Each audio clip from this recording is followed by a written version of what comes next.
Bé, doncs a continuació passem la paraula al senyor Josep Morella, president de la Federació d'Ateneus de Catalunya, i també al senyor Xavier Salmerón Carbonell, el cap de comunicació de la Federació. Suposo que us repartireu el temps, no? Ho farà el senyor Morella. Molt bé, doncs quan vulgui.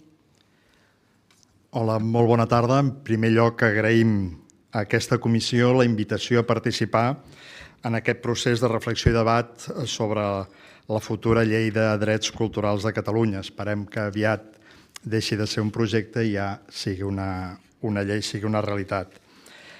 Des de la Federació d'Ateneus de Catalunya valorem molt positivament que el Parlament impulsi una norma que situa la cultura en el terreny dels drets de ciutadania.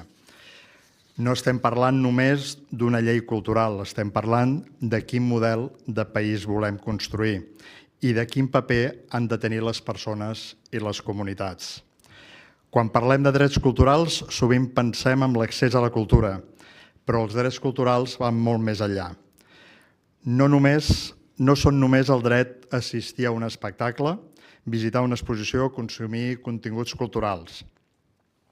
També són el dret a participar, a crear, a expressar-se, a organitzar-se col·lectivament i a formar part activa de la vida cultural del país. I és precisament aquí on els ateneus tenim alguna cosa important a aportar. Els ateneus fa gairebé 2 segles que garantim aquests drets culturals molt abans que existís aquest concepte jurídic. Som espais on la cultura no es consumeix passivament. La cultura és viva, es crea, es comparteix, es debat i es construeix col·lectivament. Actualment, la Federació agrupa 223 ateneus presents a tot el territori català, amb milers de persones associades, voluntàries i participants. Però més enllà de les xifres, el que representem és una manera concreta d'entendre la cultura. Una cultura de proximitat, una cultura comunitària, una cultura arrelada al territori, una cultura feta per la ciutadania. Per això creiem que aquesta llei hauria de reconèixer explícitament el paper de les entitats culturals de base associativa com a agents fonamentals per garantir els drets culturals. Perquè hi ha una realitat que sovint passa desapercebuda. En molts municipis de Catalunya, especialment en pobles petits i mitjans, els ateneus continuen sent l'únic espai estable de vida cultural, de trobada comunitària i de participació ciutadana. Arribem sovint allà on no arriba ni el mercat ni l'administració. I ho fem gràcies al compromís de milers de persones voluntàries. Aquesta aportació pren encara més valor davant dels reptes socials que tenim com a país. Vivim en una societat marcada per la immediatesa, la individualització i la digitalització de les relacions socials. Una societat on els infants accedeixen al primer telèfon mòbil abans dels 11 anys de mitjana i on la majoria d'adolescents passen una part important de la seva vida relacional a través de les pantalles, segons un estudi recent d'UNICEF. Cada vegada és més difícil trobar espais de convivència real, espais on les persones es relacionen, comparteixin i construeixin projectes comuns. I encara és més difícil trobar espais on aquestes relacions es produeixin entre generacions diferents. Els ateneus continuen sent un dels pocs espais on infants, joves, persones adultes i gent gran comparteixen activitats, responsabilitats i experiències, construint comunitat des de la diversitat d'edats i trajectòries vitals. Els ateneus continuen oferint precisament això, espais de participació efectiva, espais de democràcia quotidiana.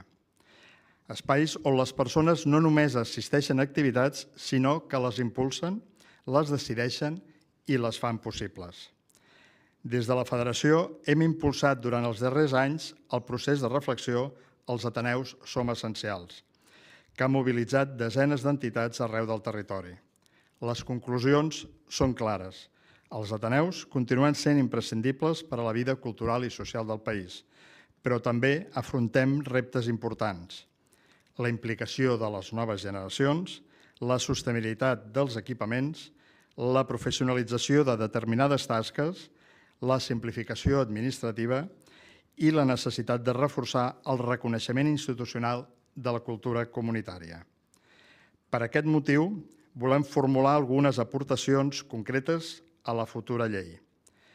Primer, la llei hauria de reconèixer la cultura comunitària i associativa com infraestructura cultural essencial del país. Els equipaments culturals són importants, però també ho són les xarxes de persones que fan possible la vida cultural de barris i pobles. Segon, cal garantir el dret a la participació cultural activa, no només com a públic, també com a creadors, organitzadors i protagonistes de la vida cultural. Tercer, cal adaptar les polítiques públiques a la realitat del tercer sector cultural.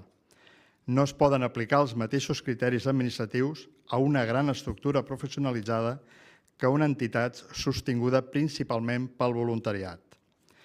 Si volem garantir els drets culturals, també hem de garantir les condicions perquè les entitats que els fan possibles puguin continuar existint.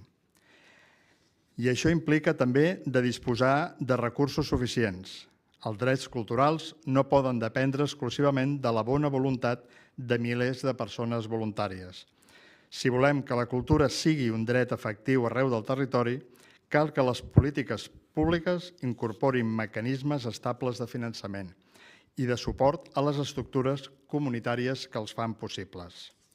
Quart, la llei hauria de reconèixer el paper educatiu dels ateneus. Moltes persones entren en contacte amb la música, el teatre, la cultura popular o la participació cívica per primera vegada a través d'una entitat associativa. Els ateneus som també espais d'aprenentatge al llarg de la vida.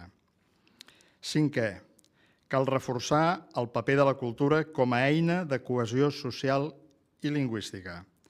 En molts municipis, els ateneus són espais de convivència entre persones d'orígens diversos. Espais on la llengua catalana esdevé llengua de relació, de participació i de construcció comunitària. Sisè, la llei hauria de fomentar una cultura de cooperació i reconeixement mutu entre les institucions públiques i el teixit associatiu cultural. Els ateneus i les administracions compartim un mateix objectiu, garantir els drets culturals de la ciutadania. Per això és important avançar cap a models de treball compartit, especialment en l'àmbit local, basats en la confiança, el diàleg i la corresponsabilitat. No es tracta de generar competències entre equipaments o serveis municipals i entitats, sinó de sumar capacitats, aprofitar els actius existents i construir ecosistemes culturals més forts i més cohesionats. Quan administracions i ateneus cooperen des del reconeixement mutu, qui guanya és la ciutadania i el conjunt del territori. Senyores i senyors diputats, la cultura no és només una política sectorial. És una política de democràcia, és una política de cohesió, és una política de comunitat. I per això creiem que aquesta llei té una oportunitat històrica, la d'incorporar una mirada que reconegui que els drets culturals no es garanteixen només des de les institucions. També es garanteixen des de la societat organitzada, des dels ateneus i des de tantes entitats que des de fa generacions construeixen país cada dia. Si volem que els drets culturals siguin reals i efectius, hem de protegir i enfortir les estructures comunitàries que els fan possibles, perquè la cultura no és només un servei, és una manera de construir societat. I permeti'm una darrera reflexió. Aquesta llei serà una gran oportunitat per al país si va acompanyada dels recursos, els instruments i la voluntat política necessària per fer-la efectiva. Els drets culturals no es garanteixen només escrivint-los en una llei, es garanteixen aplicant-los, dotant-los de pressupost i convertir-los en una realitat quotidiana per a la ciutadania. Moltes gràcies. I em queda només, també us farem arribar les aportacions, les al·legacions, també us les farem arribar per correu, us ho havia dit al principi, us ho dic al final. D'acord, moltes gràcies. Moltes gràcies, senyor